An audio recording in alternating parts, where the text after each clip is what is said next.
And this is how you start a bike shop with only $6,000. The story you are about to see is true. The names have been changed to protect the innocent. Hi, my name is Kevin Wilson. I'm in Lake Hillsford, California. Welcome to Hot Seat BMX Stories, and I hope you can enjoy the stories that you're going to hear. Back in 2012, my children were getting older and they started doing BMX. I had a history in the 80s of riding BMX bikes, racing BMX bikes, jumping BMX bikes. So when my kids started getting into BMX bikes, it kind of stoked the fire inside me for a while, and I decided, maybe I'll try to start a bike shop. So at the time I was a claims supervisor and I got fired. So I had a little bit extra money left over, so I said, what the hell, let's start a bicycle shop.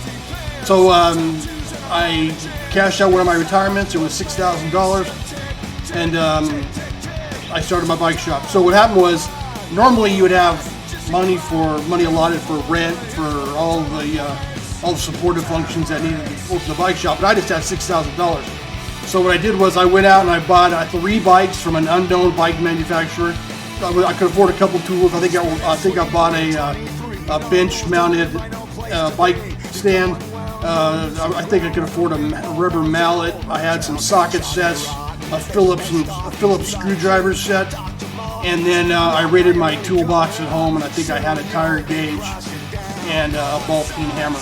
So that's basically what I started out with. I had 3 bikes, 3 BMX bikes, a bike shop, some tools out of my garage. I didn't have no grand opening. I didn't have a website. I didn't really have any advertising. I couldn't afford it. I think I had one of those sign twirler arrows, and I could afford one of those. So I had my son put out on the street. He used to sit out there in a chair on Saturday afternoon. And then one time I got a call from a customer. I called and said, "Hey, your sign spinner's asleep in a chair in the middle of Winchester." And I said, "Oh, it's okay. It's my son. You had a late night last night." Even though I had rode BMX my whole life and I could wrench on a BMX bike, no problem. I had no experience, even adjusting a derailleur and installing cantilever brakes. None of that stuff. Let alone disc brakes on a mountain bike or electronic shifting on a road bike. So when I opened up my bike shop, I started getting repairs in for these types of things, and it was kind of funny because the customers would come in and they would tell me what they needed to. They'd walk out.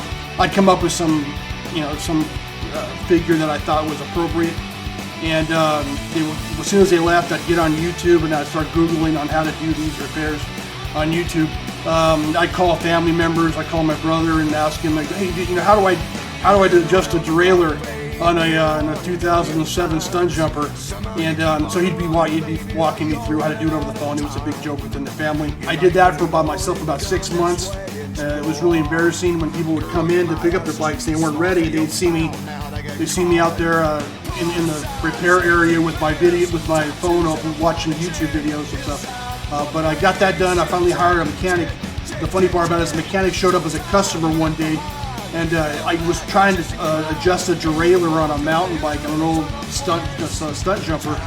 And the guy came in, he started talking to me, and he could tell that I was frustrated, I couldn't do it. And he says, "Hey, you need any mechanics?" I said, "Sure, I'll tell you what, if you can adjust this derailleur, I'll give you the job." So he said, "Sure." So he adjusted the derailleur. I hired him on the spot, and after that, I became, we grew from there. He was a good mechanic. The business grew. I started buying more BMX bikes. Still couldn't afford a mountain bike or a road bike, but I could afford a BMX bike. So I started buying the BMX bikes, and I would sell the mountain bikes and the road bikes out of the catalog with a picture and a good story. That's how I would sell the mountain bikes and the road bikes. So I did that for about 4 years. After that, my luck started going down. I really couldn't afford to keep the shop open at that particular point. So I decided to call it quits. I started closing up, and so leading up to the closure of the shop, we'd have going out of business sales, and like any going out of business sale, that's when you make all your money. And turns out that I was selling the stuff at the exact same price, as if I was open, but people just went and they came by and they bought all my stuff up. They picked the bones of my shop, and I made more money than I ever made in my life. It was too bad I couldn't have made that much money when I was open, or else I wouldn't have to close. So I did that, and I closed up the shop. So after I closed the shop, I still had the fire going inside me. I still wanted to do something.